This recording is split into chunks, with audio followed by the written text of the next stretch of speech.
Let me remind you of what happened in late 22. We had come to an agreement with Ukraine regarding our readiness to sign a deal with them. And if the leader of the Ukrainian negotiation team affixed his signature, drawing from this extensive agreement, I believe this suggests that the Ukrainian side was generally satisfied with it. It suited Ukraine. If we accepted it, it was fine for Russia. What was the purpose of Mr. Johnson's visit to Kyiv, suggesting that this agreement be discarded?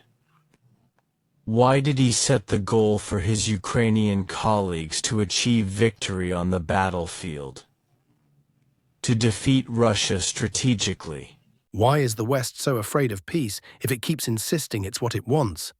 This question has been floating around for a while, but in Vladimir Putin's recent address, it hit with particular clarity. The Russian president didn't just answer a question from an American journalist. He laid out a brief but pointed history lesson, drawing attention to the very part of the story Western media tend to brush over. He reminded everyone that peace negotiations between Russia and Ukraine had already taken place, not hypothetically, but on paper. And they were close to being finalized. So who derailed them? Putin reminded viewers that back in late 2022, Moscow and Kyiv had come extremely close to reaching an agreement. The draft already included key provisions: Ukrainian neutrality, no NATO membership, limits on arms, and a ban on Nazi ideology. Even more critically, the head of Ukraine's negotiating team signed off on the preliminary version. It was parafed, meaning both sides had, in principle, agreed. But then Boris Johnson arrived in Kyiv. Putin's question, rhetorical yet pointed, was clear. Why did Johnson go to Kyiv specifically to persuade the Ukrainian leadership to walk away from a peace deal that had already been agreed upon? Putin didn't spell out the answer, but he strongly implied it. Someone in the West had decided that peace wasn't the goal. The real goal was to achieve a strategic defeat of Russia. And so he offered the American journalist a challenge. Don't ask me, ask your own government. Why did they block peace? It wasn't a threat, it was a recalibration. Putin laid out the facts in a calm but firm tone. Russia had been ready to negotiate. In fact, it had already started. But in the Anglo-Saxon political world, someone clearly bet on escalation, not diplomacy. As a result, here we are, and no one can say how or when this conflict will end. When asked what Russia had achieved over the past 2 years, Putin answered plainly, the country fulfilled its duty to protect the people of Donbass and other regions targeted by aggression after the 2014 Ukrainian coup. He emphasized that Russia isn't just speaking about national interests, it is acting to defend them. And herein lies the fundamental perception gap.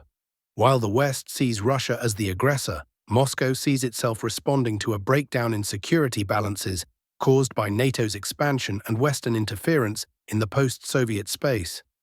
Another critical point in his remarks was directed at the United States. If you want peace, stop sending weapons. Putin explained that if military support to Ukraine stopped, the fighting would likely end within 2 or 3 months. That statement, no doubt, sent shockwaves through Western political circles, where cutting off arms would be viewed as surrender.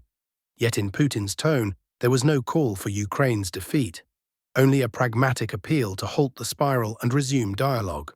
He also revisited the structure of the draft treaty, which outlined Ukrainian neutrality, non-alignment, restricted armaments, and security guarantees. Even the controversial issue of denazification, long criticized in the West, was, according to Putin, being constructively discussed. In short, there had been a platform for real de-escalation. The question of why it wasn't implemented is no longer for Moscow to answer, but rather for London and Washington. Putin's speech, taken as a whole, was not a defense. It was a reminder, a message that Russia never shut the door to negotiations. Quite the opposite. It's still willing to talk, provided the other side is genuinely ready. Until that happens, however, the situation remains frozen, while the West doubles down, risking a drawn-out, unwinnable conflict. In essence, Putin wasn't just recounting the past, he was pointing out that the opportunity for peace had been real and concrete. While Western leaders keep talking about peace through Ukrainian victory, Putin's message is different. Peace is possible if you stop standing in the way.